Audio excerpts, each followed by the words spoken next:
Hello, കഴിഞ്ഞ വീഡിയോയിൽ ഈ ചാനൽ ഹിന്ദി ക്ലാസ് തുടങ്ങുന്നതിനെ പറ്റി പറഞ്ഞിരുന്നു. ഇന്ന് ഹിന്ദിയെപ്പറ്റി കുറച്ച് കാര്യങ്ങൾ പറഞ്ഞു തരാനാണ് ഞാൻ വന്നിട്ടുള്ളത്. നിങ്ങൾക്കെല്ലാവർക്കും ഹിന്ദി ഇഷ്ടമാണോ അല്ലേ എന്നൊന്ന് കമൻറ്റ് ചെയ്യണേ. ഹിന്ദിയെപ്പറ്റി നിങ്ങൾക്ക് എന്തെല്ലാം അറിയാം? ഞാനൊരു കാര്യം ചോദിച്ചോട്ടെ, ഹിന്ദി നമ്മുടെ നാഷണൽ ലാംഗ്വേജ് ആണോ ഒഫീഷ്യൽ ലാംഗ്വേജ് ആണോ?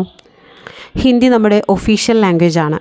1949 സെപ്റ്റംബർ 14 ഇന്ത്യൻ ഭരണഘടന ഹിന്ദിയെ ഒഫീഷ്യൽ ലാംഗ്വേജായി ഡിക്ലെയർ ചെയ്തു.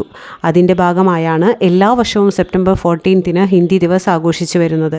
ഹിന്ദിയുടെ പ്രാധാന്യം എല്ലാവരിലേക്ക് എത്തിക്കുന്നതിനും ഹിന്ദിയെ എൻകറേജ് ചെയ്യുന്നതിനും വേണ്ടിയാണ് ഹിന്ദി ദിവസ് സെലിബ്രേറ്റ് ചെയ്തു വരുന്നത്.